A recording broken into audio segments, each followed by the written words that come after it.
ஓம் சாந்தி. எல்லோரும் குஷியாக இருக்கிறீங்களா? பக்திக்கும் ஞானத்துக்கும் உள்ள ஒரு முக்கியமான வித்தியாசத்தை பார்க்க போகிறோம்.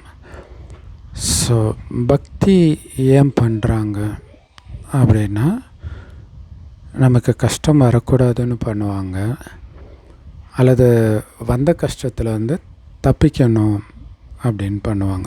நமக்கு பிரியமானவர்களுக்கோ ஒரு நோய் வருது, ஏதோ ஒரு கஷ்டம், கடன் தொல்லை, ஸோ இந்த மாதிரி கஷ்டத்துலேருந்து தப்பிக்கிறதுக்காக பக்தி பண்ணுறாங்க.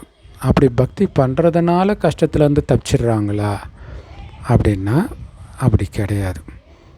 ஏன்னா இது ஏற்கனவே நிச்சயிக்கப்பட்டிருக்குது. நீங்கள் அழுதாலும் புரண்டாலும் நடப்பது தான் நடக்கும். அதுதான் ஞானம். ஸோ இந்த ஞானம், இந்த புரிதல் இருக்குது. அப்போ தீக்கா கட்சிக்காரங்க கேட்குற மாதிரி, அப்போ எதுக்கு கடவுள்? கர்மத்தின் விதிப்படி தான் எல்லாமே நடக்குது, பாவ புண்ணிய கணக்கின்படி தான் இப்போ இருக்கிறது எல்லாம் நடக்குதுன்னா, இப்போ கடவுளுக்கு இங்கே வேலையே கிடையாது அப்படின்னு தோணும். அது நியாயமான கேள்வியும் கூட. ஆக்சுவலாக நம்ம வாழக்கூடிய இந்த கலியுகத்துக்கு பேரே துக்கதாமம், அதாவது துக்கம் நிரம்பிய இடம். இங்கே எனக்கு துக்கமே இல்லை அப்படின்னு ஒருத்தர் கூட சொல்ல முடியாது இல்லையா? எல்லோருக்கும் துக்கம் தொடர்ந்து இருந்துக்கிட்டே இருக்குது. அதிலும் இப்போ ரொம்பவே இல்லையா, எந்த நேரம் என்ன ஆகுமோ அப்படிங்கிற ஒரு பதற்றத்திலே தான் உலகமே இருக்குது. இதில் யாரும் விதிவிலக்கு கிடையாது. ஏழைக்கும் இது துக்கம் நிரம்பிய உலகம்தான், பணக்காரர்களுக்கும் இது துக்கம் நிரம்பிய உலகம்தான். ஸோ இந்த மூட நம்பிக்கைன்றாங்க இல்லையா, பக்தினாலே மூட நம்பிக்கை தான். ஏன்னா பக்தியில் கடவுள் யார், எப்படிப்பட்டவர், அவர் என்ன பண்ணுவார், என்ன பண்ண மாட்டார், அதை பற்றிலாம் கவலை இல்லை. எனக்கு கஷ்டம் போகணும், அந்த நேரம் கஷ்டம் வரும்போதெல்லாம் நான் கடவுளை பிடிப்பேன்.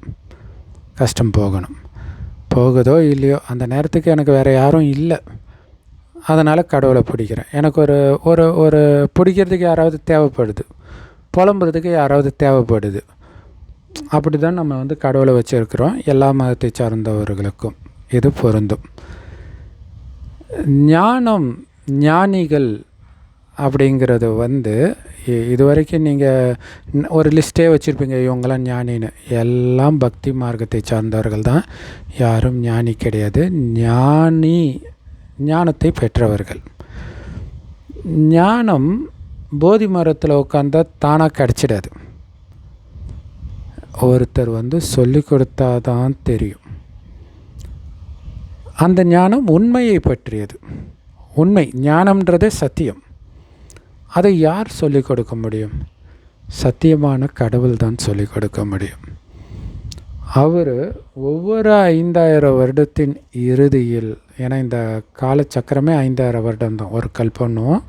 ஒவ்வொரு கல்பத்தின் இறுதி 100 வருடம், கலியுகத்தின் கடைசி 100 வருடம், ஒரு வயோதிகர் உடலில் சிவபெருமான் வருகிறார். ஏன்னா அவர் நம்மள மாதிரி தாயின் கர்ப்பத்தில் குழந்தையாக பிறக்கிறது கிடையாது. ஸோ ஒரு வயோதிகர் உடலில் இந்த ஞானத்தை கொடுக்கிறார். என்ன ஞானம்? இந்த 5000 வருட காலச்சக்கரம் பெற்ற ஞானம். இதே பாரத பூமி முதல் 2500 வருடம் சொர்க்கமாக இருந்தது. அடுத்த 2500 வருடம் ஒட்டுமொத்த உலகமும் நரகமாக மாறுது. என்ன வித்தியாசம்? சொர்க்கத்தில் சுகமாக இருக்கும், நரகத்தில் துக்கம் இருக்குது. சொர்க்கத்தில் பாவம்னா என்னன்னே தெரியாது, நரகத்தில் பாவம் நிரம்பிய உலகமாக இருக்குது. இப்போ பிரச்சனை என்னென்னா, பாவம்னா என்னன்னு தெரியாமல் பாவம் பண்ணிகிட்டு இருக்கிறோம். காமம் பாவம், கற்பழிப்பு மட்டும் இல்லை, காமமே பாவம்தான். உங்கள் மனைவியோடு காமத்தில் ஈடுபடுறது மட்டும் இல்லை, ஈஸியாக பார்க்குறதே பாவம்தான். இதெல்லாம் நமக்கு தெரியாது. ஆனால் சொர்க்கத்தில் அந்த பாவமும் இருக்காது. கணவனும் மனைவியும் நமக்கு ஒரு வாரிசு வேணும்னு நினைக்கும் போது மனைவி கர்ப்பம் ஆகலை தவிர, காமத்தினால் ஈஸியாக பார்க்கக்கூட மாட்டாங்கன்னா பார்த்துக்கோங்க. அதனால தான் அவங்கள கோயில் கட்டி கும்பிடுறோம். ஸோ அப்படி இருந்தவர்கள், அந்த தேவதை, அவங்கள தேவதைகள்னு சொல்கிறோம். தெய்வீக குணங்கள் நிரம்பியவர்களாக இருந்ததுனால இப்போ எங்கே போயிட்டாங்கன்னா எங்கேயும் போல் அவங்களே தான் மறுஜன்மம் எடுத்து இதே பூமி நரகமாகும்போது பாவம் செய்ய ஆரம்பிக்கிறாங்க. காரணம், தன்னை அழியக்கூடிய உடம்புன்னு நினச்சிட்றாங்க. ஸோ உடல் உணர்வில் காமம், கோபம், பற்று, பேராசை, அகங்காரத்தில் விழறாங்க. ஸோ இந்த பாவத்தின் பலனாக அழகு, ஆரோக்கியம், செல்வம் அனைத்தையும் படிப்படியாக இழந்து இருக்கிற நீங்களும் நானும் தான் அது அப்படிங்கிற ரகசியத்தை சொல்வதற்குத்தான் கடைசி 100 வருடம் இறைவன் வர. மேலிருந்து விழுந்திருக்கிறோன்னு சொல்கிறதுக்கு எதுக்கு கடவுள் அப்படின்னு தோணும்.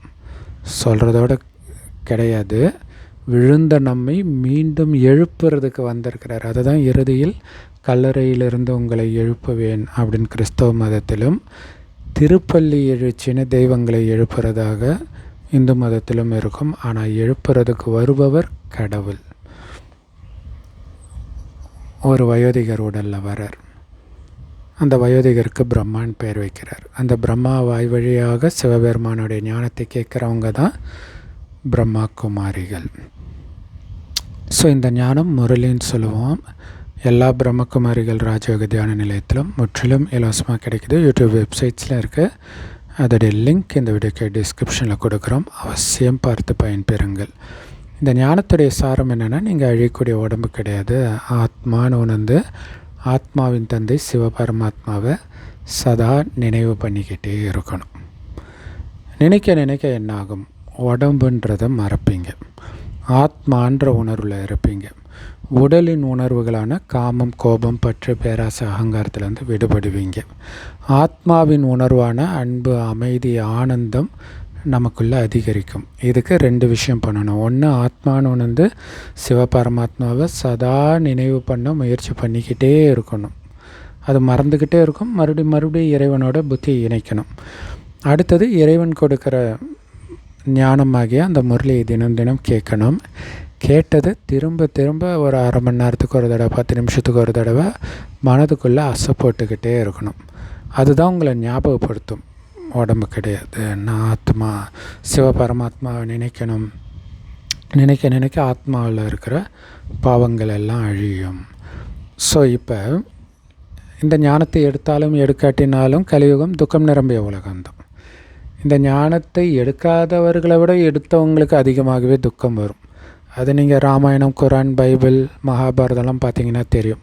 கடவுளின் வழிபடி நடக்கிறவங்களுக்கு தான் நிறைய கஷ்டம் வரும் இல்லையா?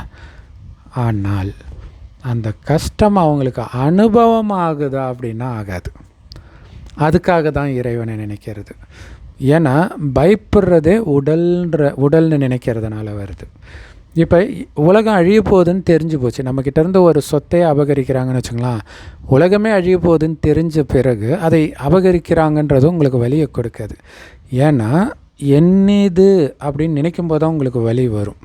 அது என்னுடையதுன்ற எண்ணத்தை விட்டால் தான் சொர்க்கத்தில் உயர்ந்த பதவி கிடைக்கும். அப்போ நீங்கள் அடைய போகிற சொர்க்கத்தின் உயர்ந்த பதவியும் அங்கே இருக்கக்கூடிய தங்க செங்கற்களால் கட்டப்பட்ட மாளிகை தான் என்னுடையது அப்படிங்கிறத மனதுக்குள்ளே அடிக்கடி அசைப்போட நீங்கள் அடைய போகிற ஆனந்தத்தில் இருப்பீங்க. இழந்தது அது உங்களுடையதாகவே அனுபவமாகாது. அதற்காகத்தான் ஞானிகள் இறைவனை நினைக்கிறாங்க. புரியுதா உங்களுக்கு? பக்தி ஐயோ சொத்தை அபகரிச்சிடக்கூடாது, இதாகிடக்கூடாது, இங்கே எல்லாமே ஆகும்னு தெரியும் இல்லையா? முருகனை கோவணத்தோடு நிற்க விட்டாங்கல்ல பழனி மலையில், அப்படின்னு என்ன அர்த்தம்? எல்லாத்தையும் இழந்தாருன்னு அர்த்தம்.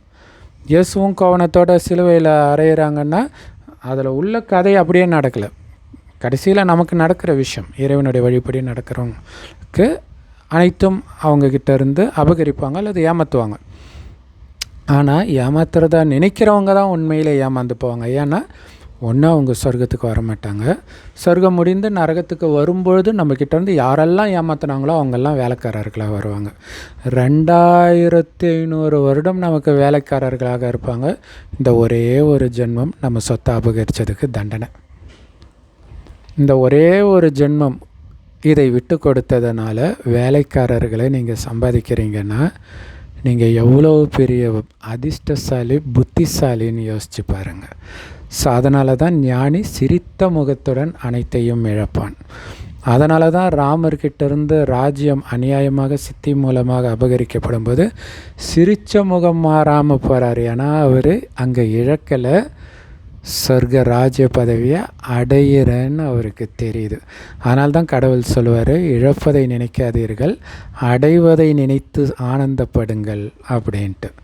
அதுதான் ஞானிக்கும் பக்திக்கும் உள்ள வித்தியாசம். பக்தி பண்ணுறதுனால எதுவும் நடக்காது. நீங்கள் பாட்டுக்கு கதற வேண்டியது தான். ஒரு டைமுக்கு அப்புறம் அது நாஸ்திகத்துக்கு இட்டு போய் விட்டுரும். ஏன்னா நான் விளக்கு ஏற்றினேன், பூஜை பண்ணேன், எல்லாம் பண்ணேன், எனக்கு ஒன்றுமே நடக்கலையே. ஏன்னா ஆல்ரெடி நீங்கள் பாவ புண்ணியம் பண்ணதுக்கு ஏற்ற மாதிரி தான் நடக்கும். எல்லாருமே பாவம் பண்ணிட்டு தான் வந்திருக்கிறோம். இது தெரிஞ்சுது அப்படின்னா உங்களுக்கு என்ன அநியாயம் நடந்தாலும் அதுக்கு ஏற்ற மாதிரி நான் பாவம் பண்ணியிருக்கிறேன்னு தான் டக்குன்னு உங்கள் மைண்டுக்கு தோணும். அது மட்டும் இல்லை, இப்போ பொறுத்துக்கிறதுனால இழந்த அத்தனையும் இல்லையா, 5000 வருடமாக இழந்த அத்தனையும் நான் மீண்டும் பெறப்போகிறேன். அதை பெற வைக்கிறதுக்குத்தான் இறைவன் வரார். யோசிச்சு பாருங்கள். அதுதானே கீதை இல்லையா? மகாபாரதத்தில் எல்லாத்தையும் அவங்க இழக்கிறாங்க, இழப்பதே அடைவதற்காகத்தான். ராமாயணத்தில் இழக்கிறாங்க, இழப்பதே அடைவதற்கு தான். பைபிள் குரானில் அந்த எகிப்து தேசத்தை விட்டு வெளியேறுவதே பாலாரும் தேனாரும் ஓடக்கூடிய இடத்தை அடைவதற்காகத்தான். ஸோ அது இனிமேல்ட்டு தான் வரப்போகுது. வேறு உடம்பை எடுத்து தான் நாம் அதை அடைய போகிறோம். அதனால் உடல் உட்பட அனைத்தும் என் இது கிடையாது.